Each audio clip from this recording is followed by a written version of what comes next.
So, all right, we're good. Hey, welcome back, Great Bend Farm Ranch and Hemp Expo 2021 edition. My name is Jared Slagle here at the Livestage, brought to you by Fenolio Boot Company's American Hat Company, and we have a great opportunity to learn about low-cost cattle handling by one of the premier experts in this field. And we've had him back here by popular demand to this year's show, and it's good to have Dr. Tom Noffsinger.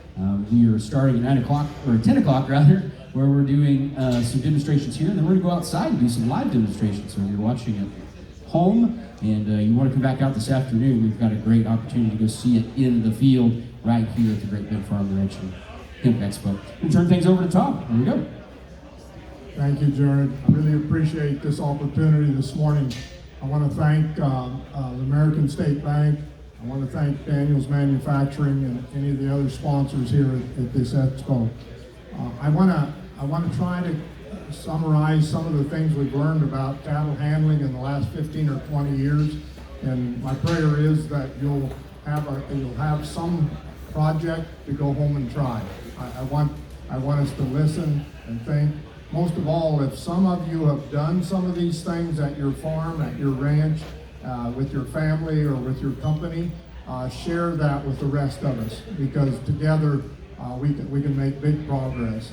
I want to thank Daniel's Manufacturing. We'll use some of their equipment out in the demonstration this afternoon, and you're all welcome out there. And depending on the size of the group, we can have some hands-on. If you want to come out there and walk with me and a few cattle, you're sure welcome to.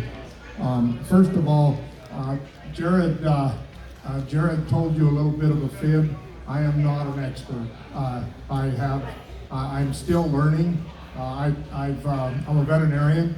I practice in Bickleman, Nebraska. I was in a ranch horse practice from 1973 to 2005. And I wished I hadn't wasted the first 20 years of practice running around and screaming and yelling and sweating.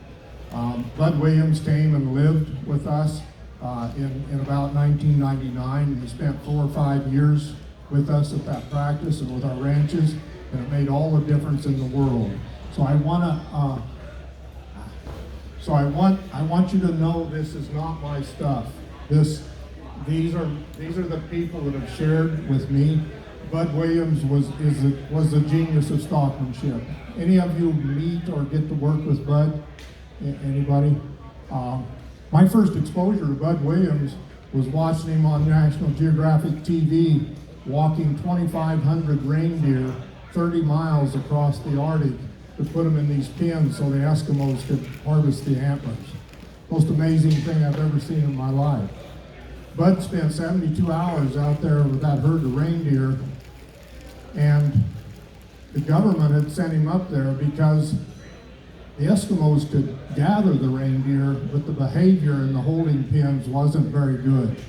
When what Bud did by himself, replaced one helicopter, dozens of snowmobiles, and hundreds of Eskimos chasing these animals with burlap bags. And you know what they acted like when they got in the pen. They just circled. They expected to lose 8 to 12% of those reindeer from fractures, suffocation, and trampling. In contrast, by the time Bud spent 72 hours with his herd, not only did they volunteer to flow into these pens single file, just like a herd of cows, they just stood there. And when he got ready to process them, they had a long, straight wooden alley, and he put a half a dozen or 10 over in this corner and stand out at a 45-degree angle and just move like this. And when the first reindeer started down that alley, he'd just come out at an angle, and he could put that reindeer right in the chute. He'd walk in there, stand quietly, and take the antlers, and he'd walk out. Most amazing thing I've ever seen in my life. So I thought, if he can do that with a herd of reindeer, maybe we could do some different things with cow herds and those kinds of things. I won't have time this morning to go through all this stuff. The other family that made a big difference to Diane and I are Chris and Miranda Donahoe from Ogallala, Australia. They came, I went to Australia a couple times, and they came and met me, They were on Mount Lindsay. It was a station with 1,600 mother cows and 7,000 feral yearlings.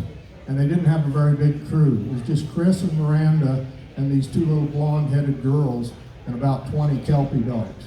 It was just amazing.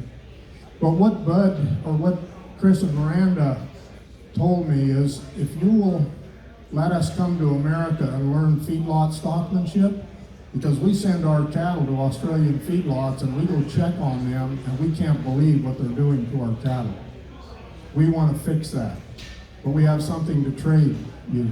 And I said, well, what would you like to teach us? Chris said, how much do your calves gain the day you wean them? I grew up on a ranch in eastern Colorado. I have my own mama cows. And I said, gain, they don't even eat. How the hell would they gain weight? I said, I have feedlot customers that buy freshly weaned calves at sale barns, and it takes 20 days to get the purchase weight back on those cows. He said, how do they stay in business? And I said, well, how much do your calves gain the day you wean them? And they said, we think we've got a system now that if our babies are gaining a kilogram a day the day before we wean them, they gain that same kilogram or more the day we separate them. He said it's changed our risk of sickness, changed our risk of lameness. It's really changed how we produce beef. And so that's what I want to encourage us to talk about today. All of this is so important, but this is just a tiny list of the people that have helped me learn these things. This is, did Jared turn the sound back on? There he goes. So, I've gotten to go to Australia a lot, and this is an example. People say, does it make any difference? Here is one of my favorite places in Australia.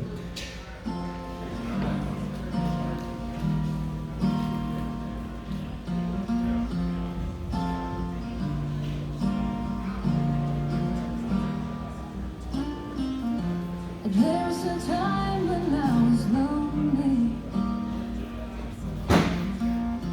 I was trying hard to get by, taking day by day.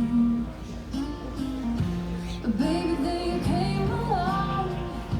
I know I never felt that strong. Nothing's gonna hold us down. Yeah, we are taking off the ground now. Stay with me, we're aiming for the sky. Anywhere, we'll get there by and by. Stay with me, we're aiming for the sky. Anywhere, we'll get there by and by.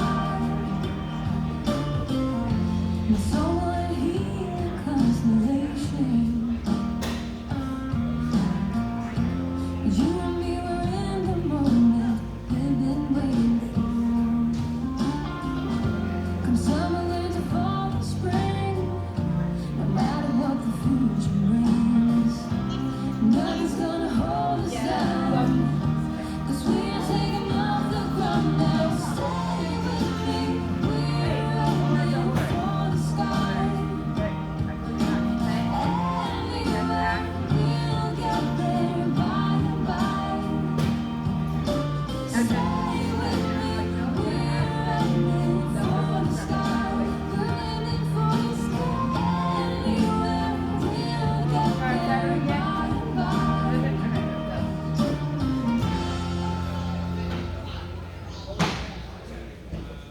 That person that was saddling that horse trained that crew. Shane Morrissey worked for all his life out in the Northern Territory, but he came to feed yards and worked with the people riding pins, the people processing, the people treating. He said the managers and ownership get plenty of training on supervisors, on supervision, but nobody trains the people how to talk to management. Nobody trains the people working there how to be teammates. Those places are too big to do everything yourself. And so he taught, and this is the change. This is the change he made in that feed yard in 18 months. He took the dart cutter incidence from 18% to 1%, buller incidence from 10 to 0.6. They did have carcass discounts, but they were heavyweight carcasses because the cattle were performing so well they didn't sell them on time. Morbidity, he took from 35% to 7%.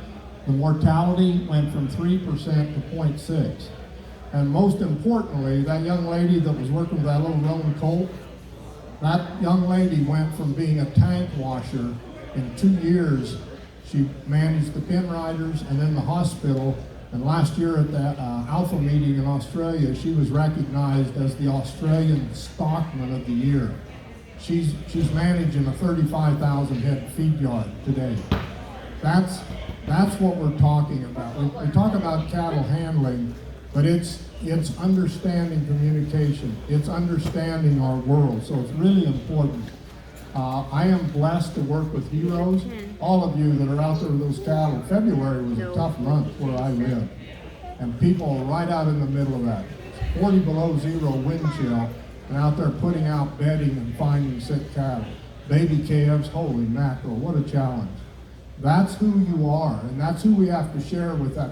People, our consumers, have no idea what's inside of you.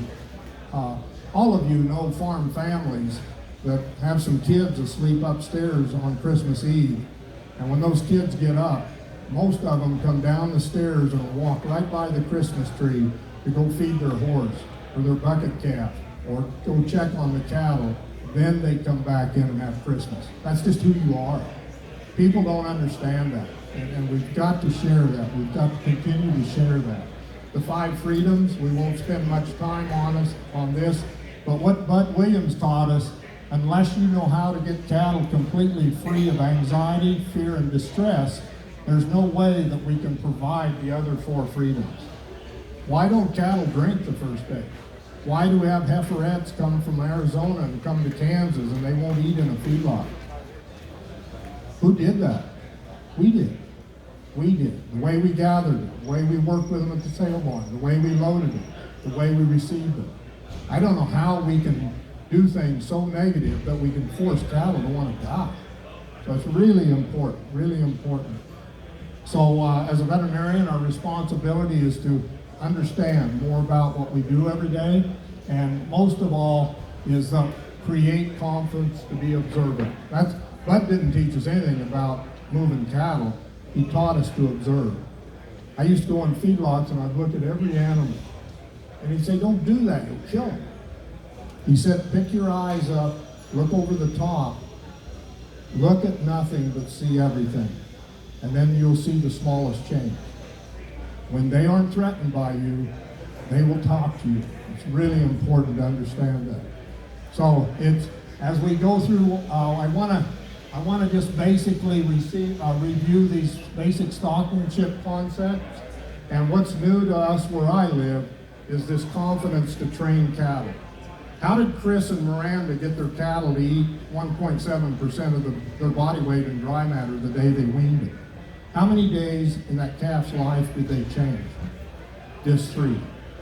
The day it was born, the day it was branded, and the day they did the pre-wean vaccination. These cattle, our herd, we wean calves and it's silent, absolutely silent. We've sold them the same feed yard for 25 years. They come off the truck, my wife leads them to the bunk. They eat 1.7% of their body weight in oat hay. They go get a big drink of water, go lay down in the bedding, and never look back. The neighbors' cattle are all running, they're just walking in a pen and screaming for their mothers. It's so easy. But we're going to have to change some traditions. How did Chris brand cattle? I said, Chris, he said, that's the key, branding that. And I said, he said, do you have any more calves to brand? They came in May. And I said, yeah, we've got another 130 pairs. And I said, I want you and Miranda to show me how you would do it at home. And he said, okay. And he said, what day do you want to brand? And I said, Saturday. I said, how much help will you need? And he said, nobody if you stay out of the way. So then I said, well, show us what to do. So Wednesday, we got home from feed yards early, and the pairs were down in this meadow close to the trail. And he said, you're not going to eat supper. We'll run. We gathered those 130 pairs really quietly. We had 2 pins, pin A, pin B. And he let those pairs come out of the gate and go from pin A to pin B. And he stood there and let them go from pin B to pin A. And then here they came again, and as they came through the gate, he just let the cows through and put the babies down the fence line. They were sorted. In that pen, we had a corner, so we got 2 Powder River panels and made a short 12-foot alley and left it open, and we put the cows out in front of that alley and went to supper. I don't know when it happened, but sometime in the night, all 130 of those calves walked through that alley, and they were out there nursing the next morning. That was Wednesday. Saturday, when we did it for real, it was amazing. They just all walked in the pen. They know how to go pin A, pin B, pin B, pin A. We sorted, the calves run down that corner and started wanting to go through the alley. So we put a calf cradle there, and we worked those calves. Now, if you'd wanted to rope them, you could rope them. I mean, we could let them out, and you could drag them around and crawl around on the ground.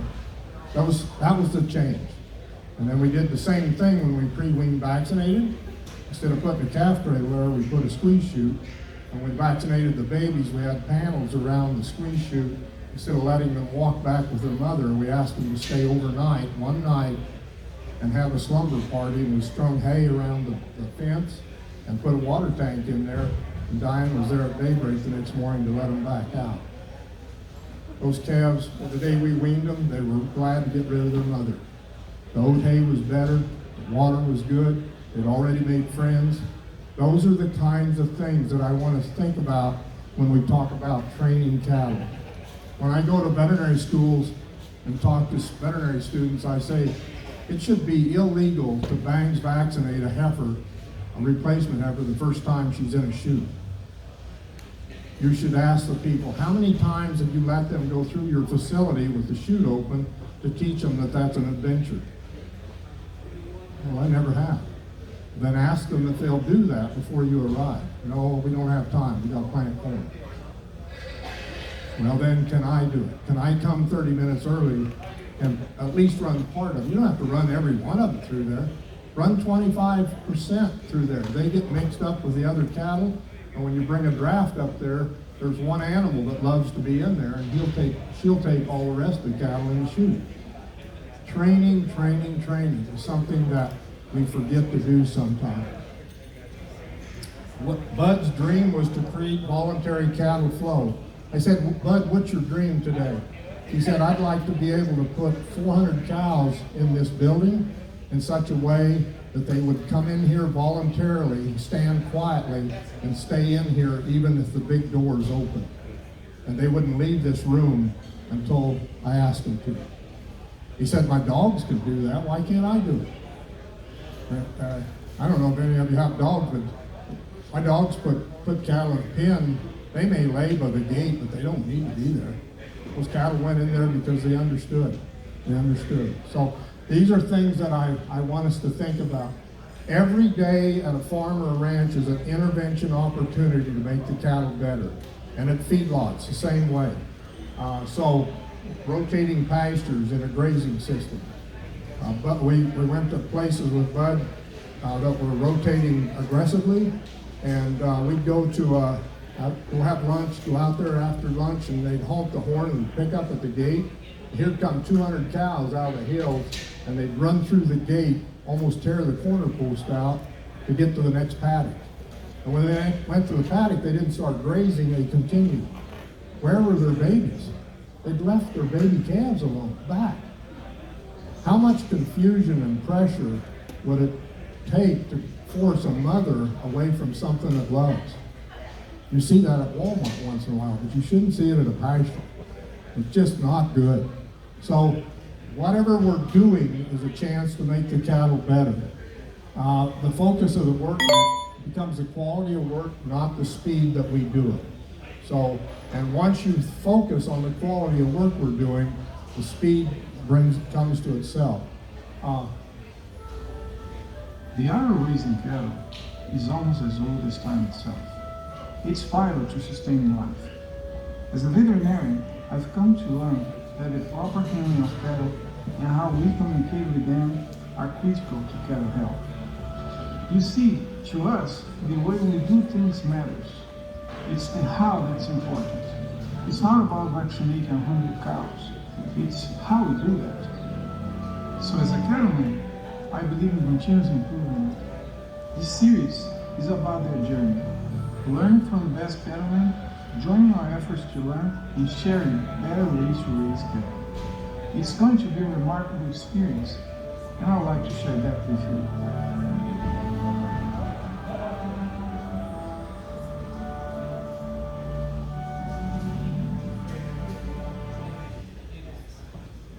So as we think about that, what we don't want to do is reduce our tolerance for weaning panic.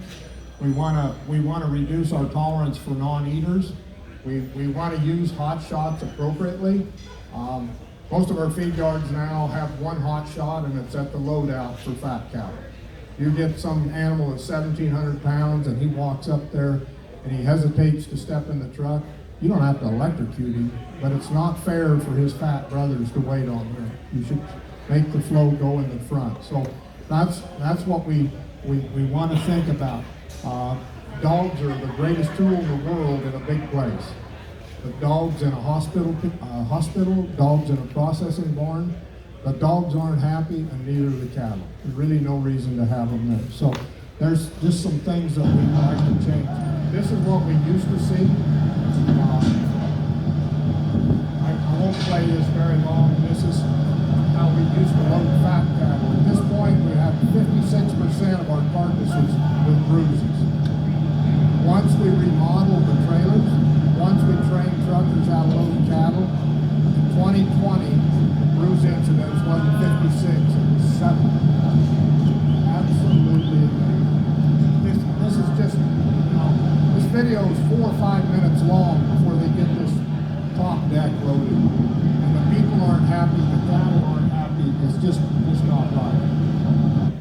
When we build our facilities correctly, and the people understand, these people understand that cattle crave to see their source of guidance simultaneous with their destination, and they crave to come half around you, so position is really key.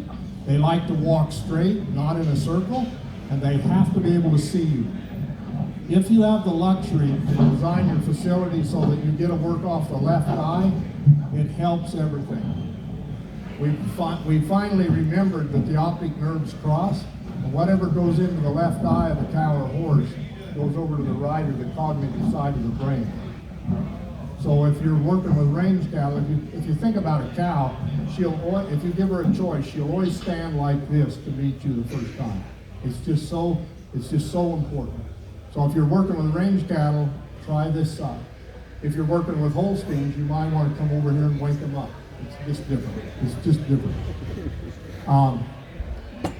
As a veterinarian, we've decided that we used to revaccinate millions of feedlot cattle. Day 8, day 11, day 12. When were we were vaccinated? Some research project when I was in veterinary school said for every minute that you delay arrival processing, your morbidity goes up. So we were actually unloading cattle from a sale barn and taking them straight to the processing barn. No wonder we had to revaccinate them. What did those cattle need? Vaccine? No, they need water. They need feed. They need rest. They need bedding. They need confidence. They need to be trained.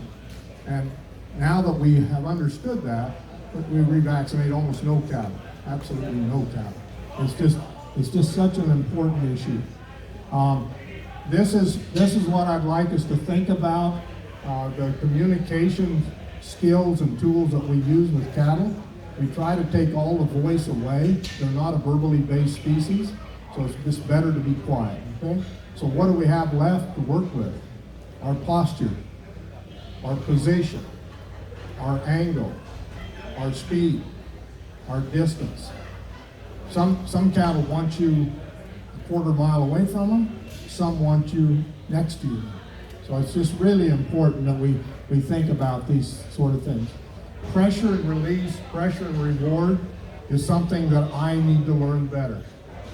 I'm not a horseman, someday I will be, but all of us know that if we ask an animal to do something, the most important part of that process is when you say thank you.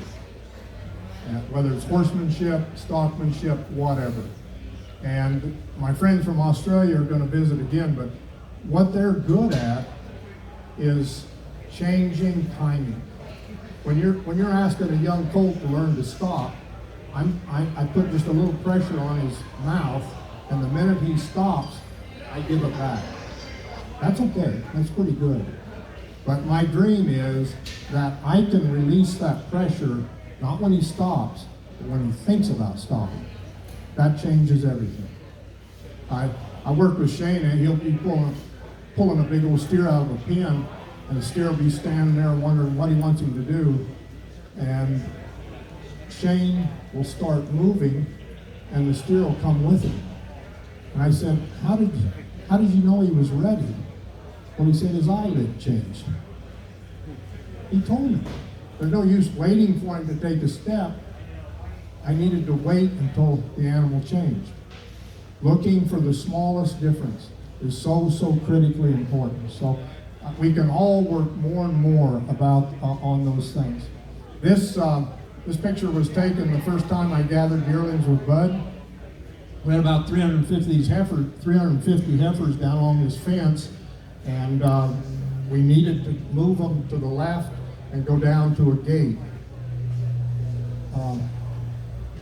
We were setting out here with our horses, and Bud said to me, Dr. Tom, how would you start this herd moving again? And I said, well, I'd go around behind them and I'd use gentle angles and I'd push from the back. He said, why would you push on the back of something if the front is stopped? We just wad them up. Why don't you work with the front? So I said, well, that red heifer out in front, that must be the front. Oh no, he said, that's a neurotic, dingy heifer that the smart cattle have pushed out of the herd in case there's a wolf over the hill. That ain't the front. I said, where's the front? He said, mostly the most intelligent cattle are usually in the second row. So work with the second row. And I said, how do you do that? Well, he said, that dog's name was Ziggy. He said, Ziggy knows. And I said, well, tell Ziggy we got to get going to the left. So he looked down at the gate with purpose, and this dog come out here and bent this black heifer's head around, and then went to the front of her, and then came by her eye, and she stepped forward, and he just went out at an angle, and that dog and that black heifer took all 300 of those cattle down to the gate, and they just stood there waiting for us to go open the gate. That was new to me. That was new to me. So I think all of these things, especially Americans, are so used to being behind and pushing on cattle, and that's really a bad place to be. I don't know, when you're driving down the interstate and there's some idiot that keeps about 20 feet from your bumper and just stays there, it just drives me crazy. I finally just pull on it, and he could pass, but he just stays right there.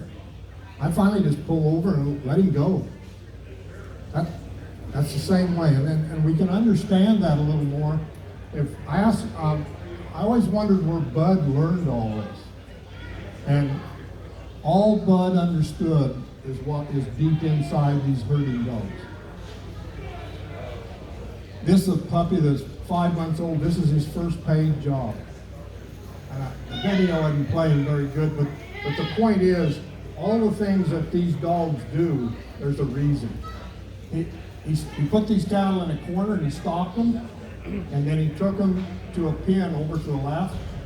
But pressure and release, always available to these animals' eyes. He went way out there, and I thought, what the hell is he doing out there? Now I know he was telling me that's where he wanted me. I was behind the cattle with my camera, and I was messing things up. He was telling me, why don't you go out there? Now when he tells me, I go where he tells me.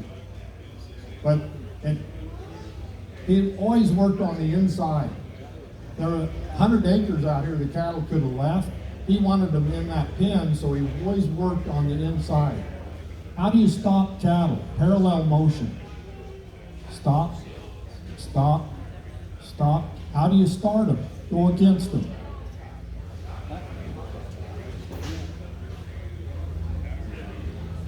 He's just learning. He uses the pressure it takes.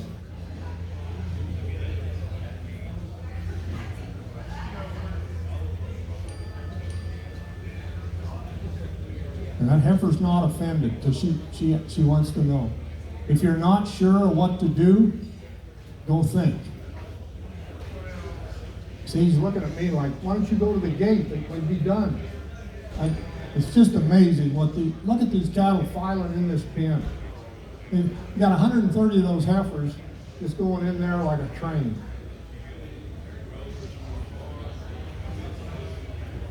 He'd have had them in there a long time ago if I'd have went to the front.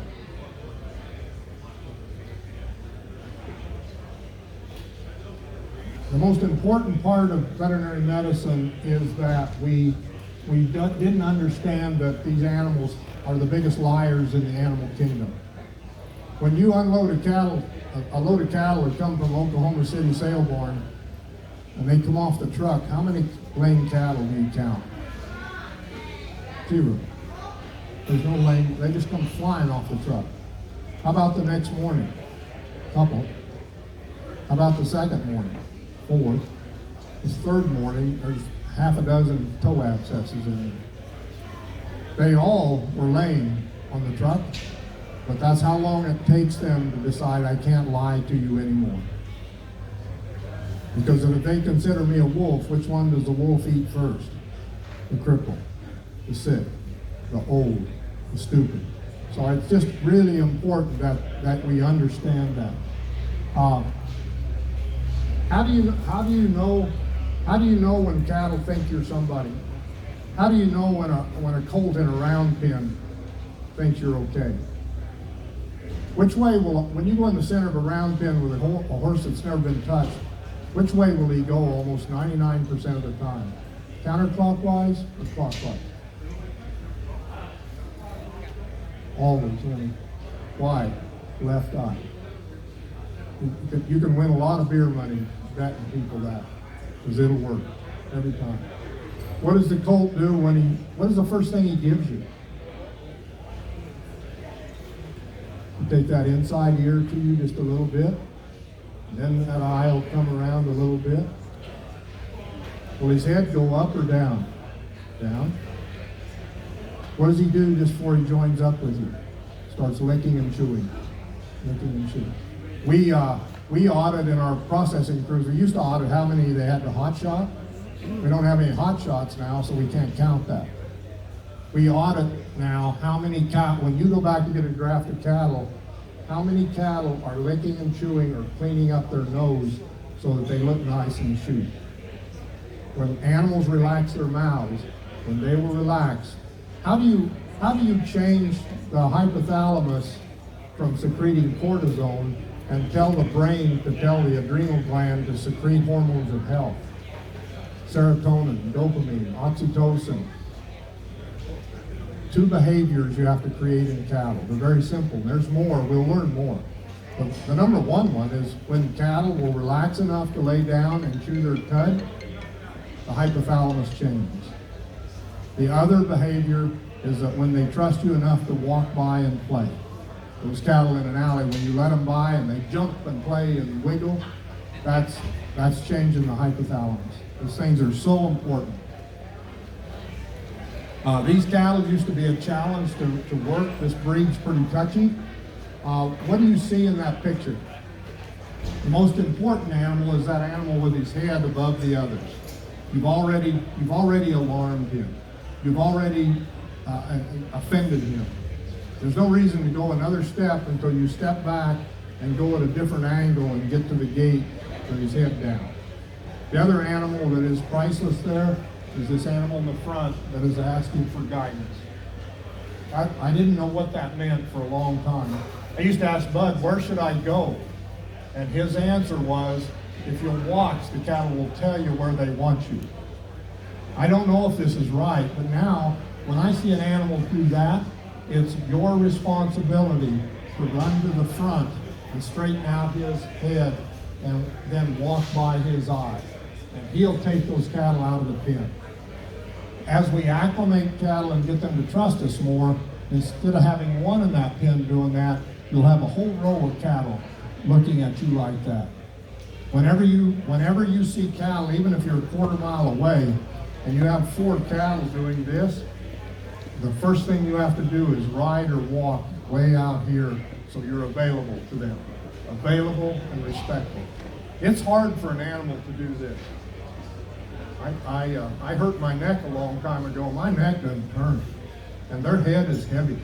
And so if you would see, if you saw that animal and rode behind him, it would break his heart, because he'll have to turn clear around to keep up with you. Please never do that. Never do that. This is out of a book. They talk about the point of balance being the shoulder. That's only true if you want the cattle to circle you. And it's hard to move a herd very far if they keep going around and around. We want them to go straight, so we talk about the point of focus. Be available. That's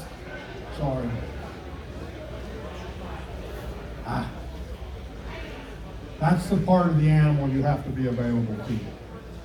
You have to be out to the side, you have to be in the front. You have to be, you don't look at their eye, you are available to it. I've been behind millions of cattle, and I've never seen one of these under their tail. You have to be out there where you can be available to this eye. These are leaders. No matter where those 4 or 5 amigos are in the herd, they are the animals that you harness. All you have to do is go out in front of those cattle and go by their eye, and they'll take those calves anywhere. When you go to a feedlot pen and you see that, those cattle are telling you where they want you to go. And if there's cattle laying down back there, all you have to do is ride. These 2 cattle are begging you to ride between. So you just come down here, go by those 4 cattle, and those cattle will start movement down through the pen, and all the cattle will get up. So important to recognize that. Communication is important, and it can be very, very subtle. This will be draw 3, exhibitor number 3353, Wizards Baby Doll, owned by Greg Gessler of Strasburg, Ohio. Stacy Westfall will be right. Stacy Westfall, Wizards Baby Doll. Stacy would like to dedicate this ride to her dad, who went to live in heaven just 44 days ago. Thanks for teaching me to keep trying new things. Stacy Westfall. You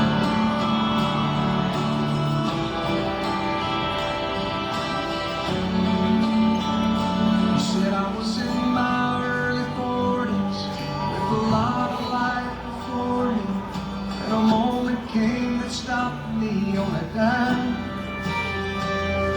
I spent most of the next days looking at the x-rays, talking about the options, and talking about the sweet time. I asked him when it sank in that this might really be the real end. How's it get you when you get that kind of news?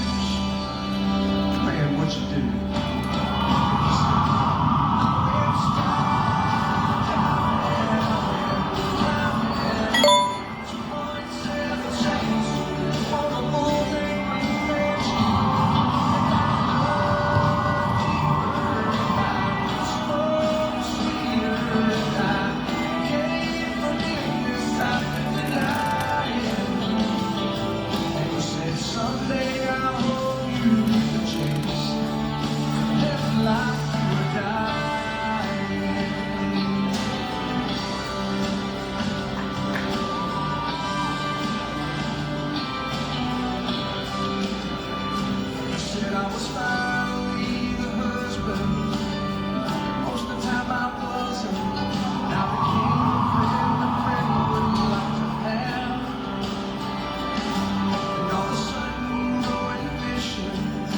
in such an imposition.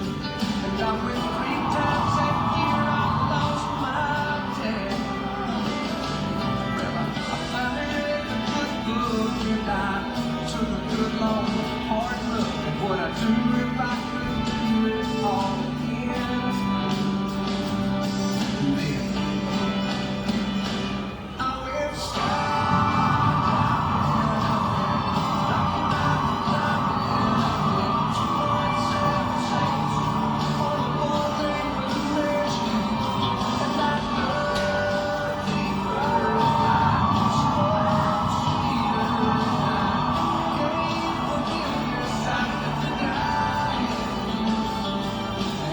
someday I hope you get the chance to live like you died.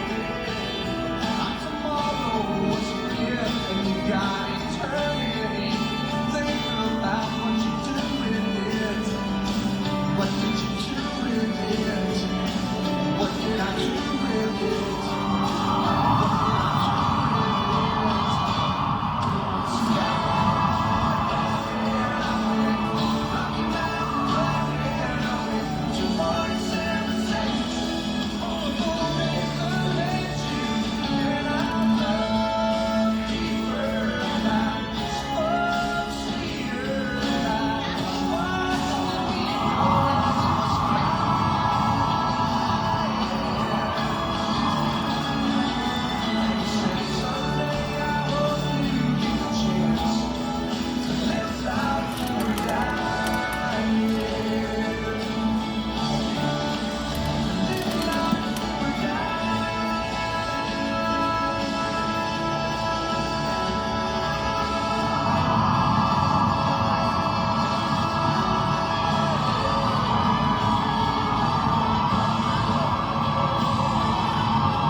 Okay, now, crowd, it's your turn to give your score. For Stacy.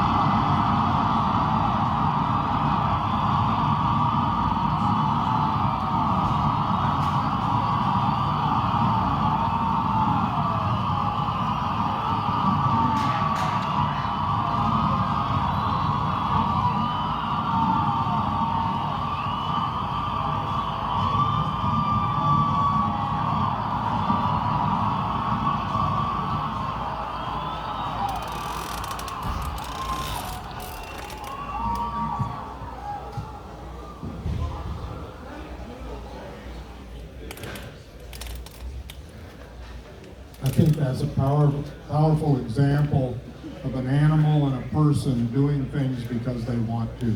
That horse almost wore his tongue out, licking and chewing. I used to have trouble catching my horse. She can't get rid of him. I think our dream should be voluntary activity in cattle. Think of what the world would be like if all people and all animals were going someplace because they wanted to, not because they had to. And I think as we think about that, we need to prepare. We need to prepare our calves to be weaned. We need to prepare our cattle to go to the feed yard. We need to prepare our cattle to go through the processing barn. And so there's just some tools. Jared, this thing says 0. Do I have to stop? You can take a few. Go ahead and wrap it up. You can. Okay, Takes more time. I want to just give you some examples here. Could Do you have mute anybody the- at 11? You're okay. Could you mute that for me, please? The sound? or what do you need? Mute the sound. Okay.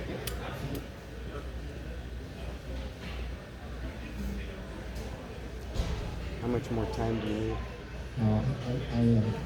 Whatever, you tell me when you want me to stop. Oh, you just keep going. We're having fun. All right. Good information.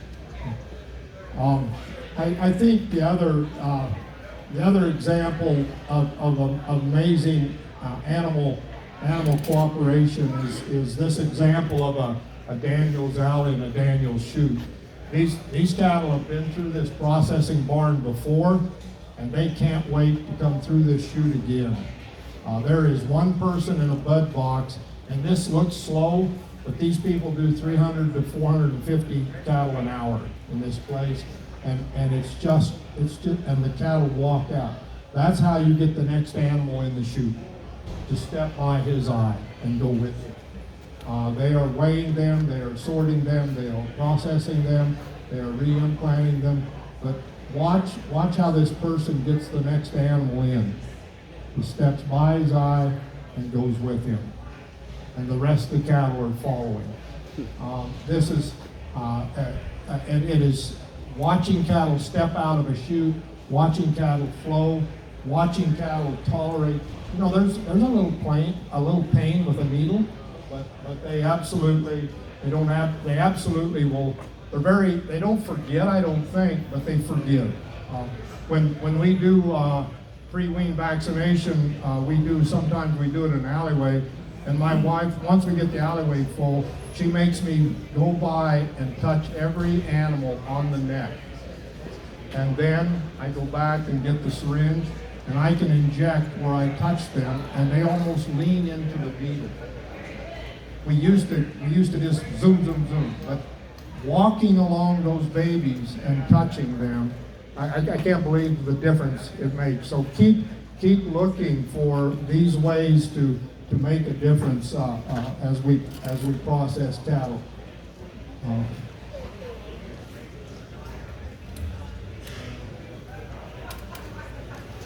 This is what I'd like for you to try when you go home with a single animal. There was a cripple in this pen, and so I wanted to take her to the chute. So I walked in, and this longhorn cross and this other black heifer tried to take the cattle away from me. And so there's no reason to find a sick one until you settle the herd. So I asked that longhorn to go away. This black heifer was really, really touchy.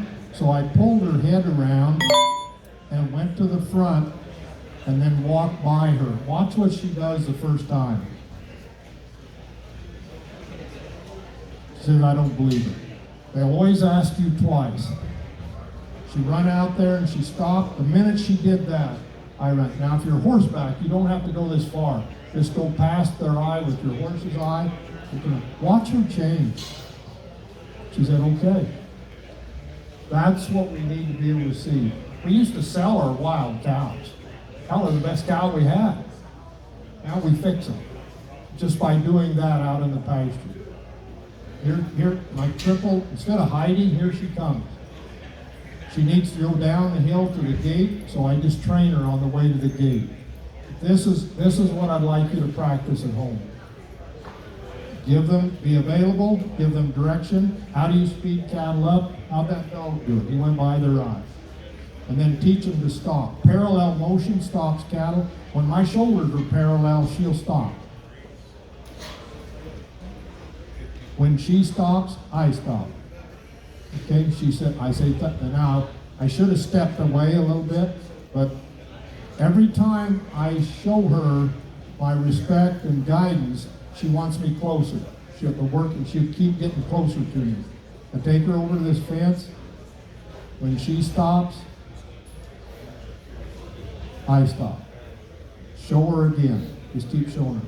I'm on the left eye because I'm not very handy. But when I turn her down this fence, I'm going to have to be over on the right eye. So I want them to work off both eyes. So parallel stops. What is continue? Then a little more room, right? So railroad track stops cattle. That angle when they walk is continued. But these, you can, And you can't see what the other cattle are doing, but they really, really enjoy this. When they see one of their herd mates working with you, they all go, I wish I could be next. And that's what's important. When I turn her down the fence, and I have to go over here, and I'm gonna ask her to stop and set her parking brake. If her front legs are together, she'll stay for an hour. If she stops like this, she won't stay. And her parking brake's set. Now, this was before my hip surgery. Somebody said there's 2 cripples in there. It's okay. But watch the point of balance here. I used to circle and push on their hip. Now I just pick a place and walk straight by their eye. Look at her step forward long before I'm at her shoulder. She knows where I want her to go. They'll usually ask you again at the gate. They'll stop, just push on the nose, just move your pressure right past her, straighten out her face, and she'll go. So that's what I'd like for you to practice at home.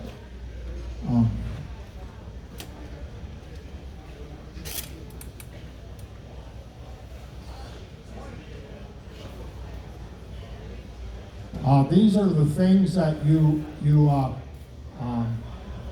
if I can take a few more minutes, I think this is one of the things that we need to speak the same language.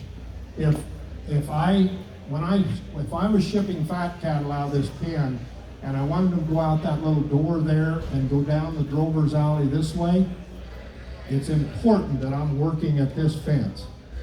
So they can see me, they can see the gate, and they'll go half around me. If I want them to go out that door and go to the right down the drover's alley, then I need to be over at this fence. That makes sense to you? And we all have to be consistent with that, because if we aren't, we really mess up cattle. So we want to be caregivers. This is a caretaker. His job is to move that draft of cattle out of there and send them to the left. And he's getting the job done, but about a third of these cattle are hitting their shoulder, their hip, their rib. All of them are spinning their wheels, causing sole abscesses and sole abrasions, and they're hard to sort. These cattle, he's tearing the hearts out of these cattle. Please learn this position. That is not correct. So if you see this happening in a sale barn or a dairy or a feedlot or a ranch, stop this and ask the man to get in the right place. And I'll show you where that is in just a second. I don't know why I said it.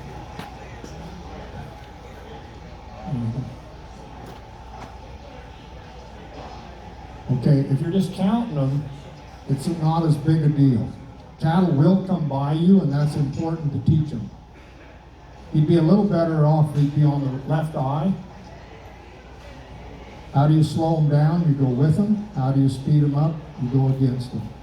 Now this boy in the blue shirt understands correct position. So here he comes, this is the most important part of cattle communication that we can all share when we go home. I don't know what's wrong with the computer. There we go. Okay. Cattle crave to see their source of guidance with their destination, and they want to go half around you. I apologize for, I don't know what this thing's doing, but and he doesn't go behind them. He works on the front. That's poetry in motion.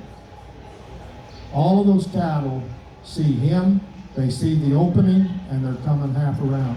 Which eye is he working on? He's on the right eye, right? Don't go home and worry about this eye. The instinct to come half around you is so much more important to animals than this subtle difference between right and left, okay? So don't go home and get all messed up there. This is so important, so important. We use it when we empty pens. I said, Addie, go get on Smokey and empty this pen. And I said, where did your grandpa tell you to go? He helped her on. He said, Dr. Tom, you want me to ride around and come over in this corner and push these steers out? I said, no. The most important thing we can teach our cattle, our kids, is to learn what is inside of a horse. I said, stay at the gate and ask these cattle to come to you and trust you enough to walk by you and go half around you. They will follow each other. They want to come to you, they want to go half around you, and they want to follow each other.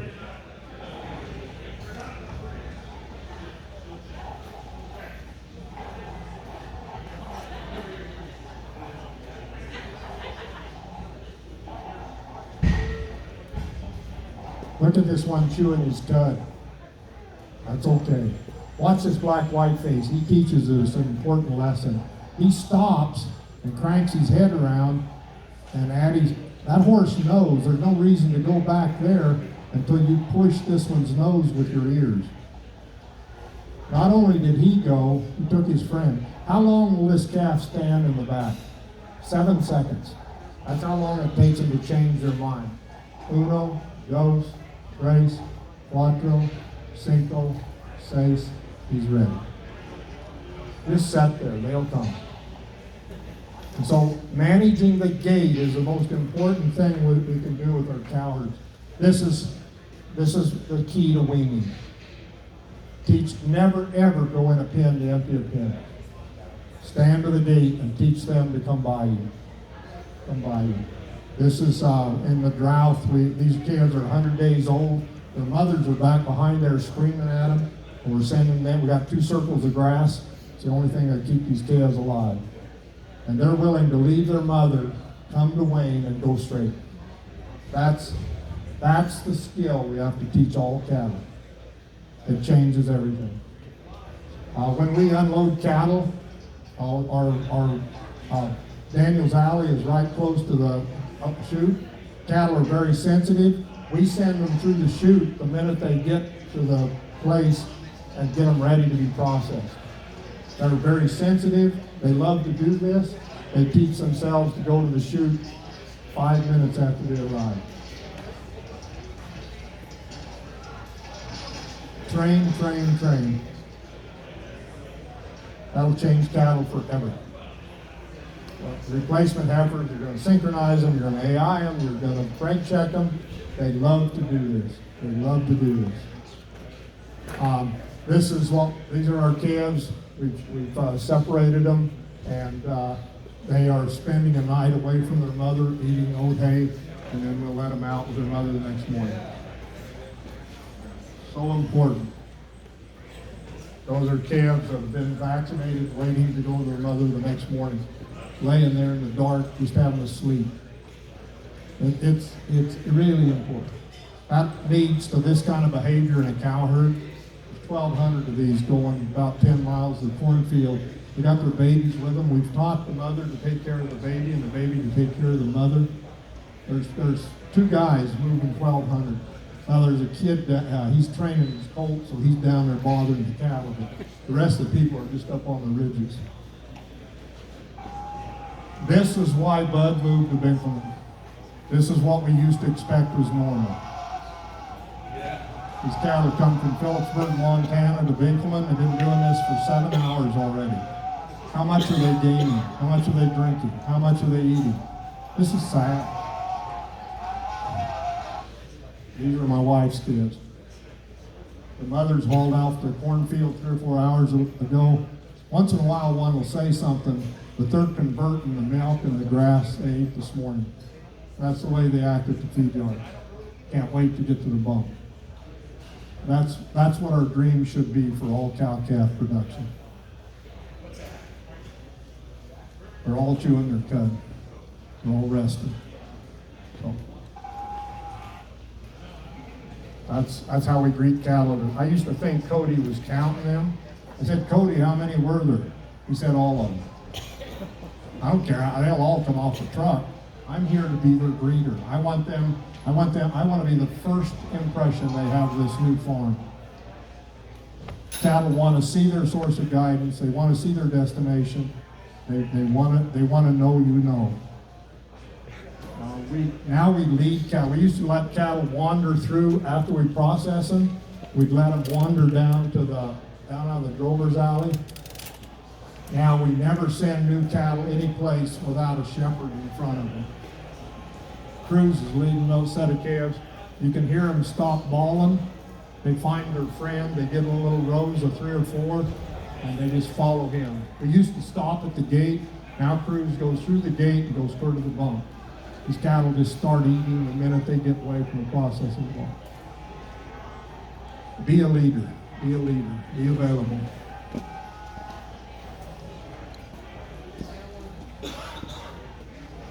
This is the most important mass treatment you can do. We bed new cattle, no matter what time of the year is, they've got to have a bed. If you check into the Marriott and they send you up to your room and there's either no bed or you can stay out of the weather, but it's pretty hard to sleep on the floor. That bedding makes more money for feed yards than anything we use. Even in the summer, it stops heat stress. In the winter, it's a place. Look at them kids chewing their cud. They've only been in that pen 10 minutes. They're chewing their cuds. Bedding, bedding, bedding. We teach cattle to go in a counterclockwise movement for a week. They just go around in a circle. They go to the tank, they go to the bunk. We teach them. On about day 2, they'll play. That's exuberance. They are having a big day. Look at where they're going for breakfast.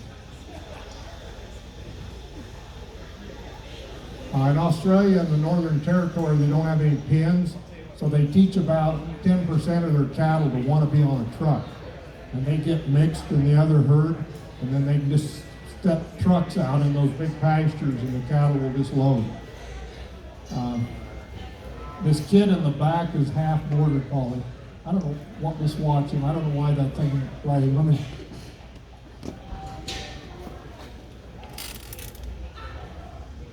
He's the motor. Watch him push on those eyes. He's behind the cattle, but he never stays there. He goes till he can find an eye, and then he pushes.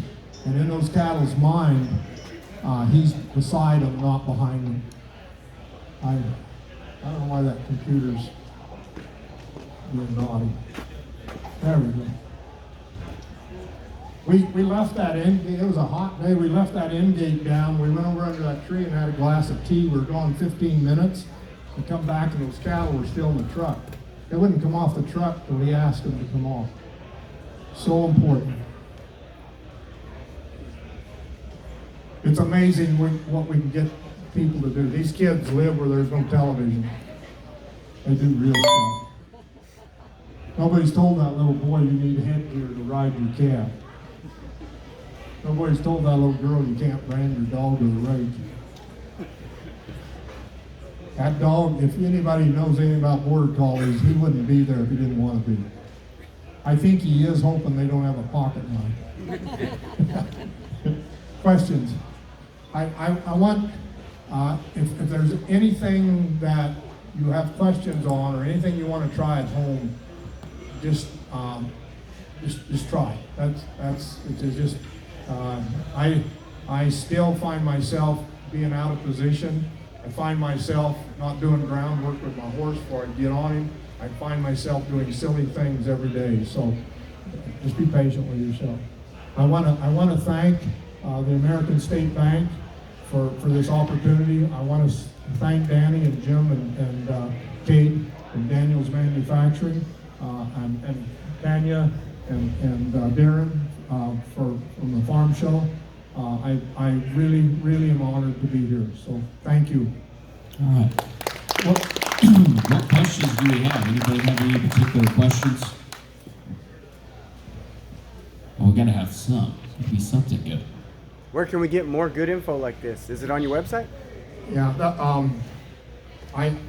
PAC website is it's a group of veterinarians. I think it's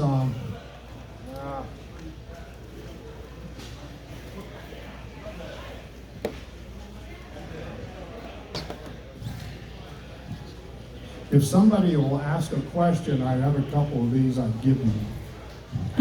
Well, that's inspiration. Any particular, we'll get the information here. Any particular questions? The website is PAC Vets. PAC Vets. No, I'm sorry. It is PACDVMS.com. PACDVMS.com. And we can get you one of those here too if you stick around. She's got a question here. We'll take a few of them.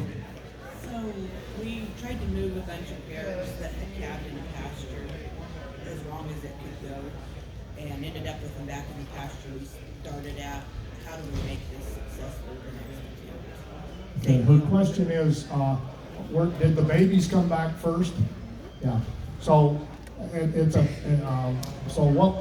to stop that, if you thought you needed to move the cattle, we'd go out and not even think about the gate, and we'd ride around till all the babies stood up and nursed until they were full.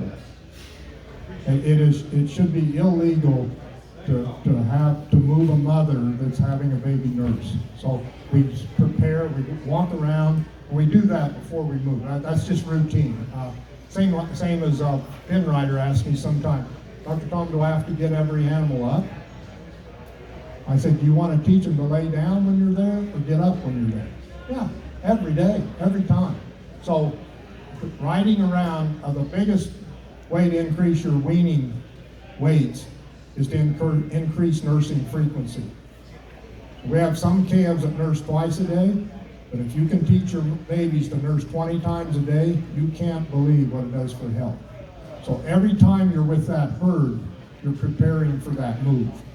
So, and so when those animals are together, and then the cattle that we pressure are the babies.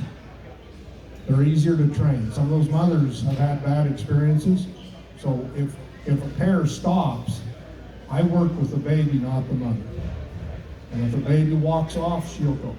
And then and they know they need to be together. The key to the reason they came back is they had cows going through the gate without their mothers, just like at Walmart. Okay, so you would always manage the gate.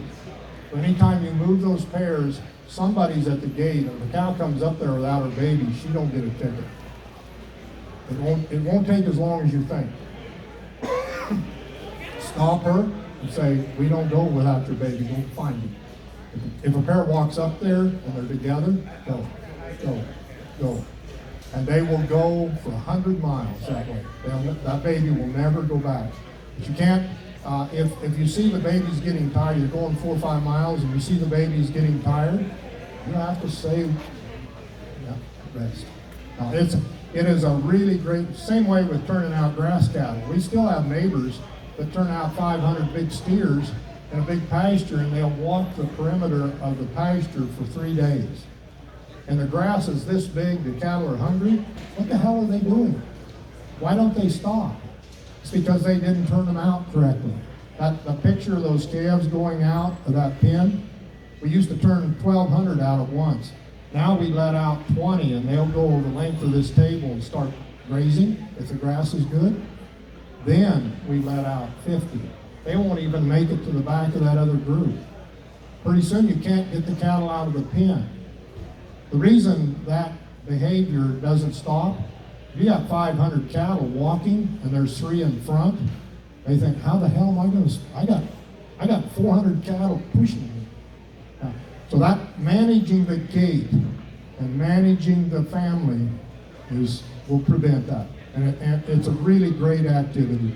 It's a lot, you can put a few minutes into doing that, because when they all came back, it took a while to get them back, didn't it? 3 days before. Yeah.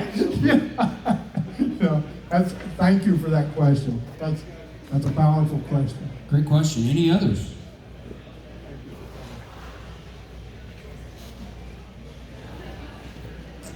We're all talking once, right?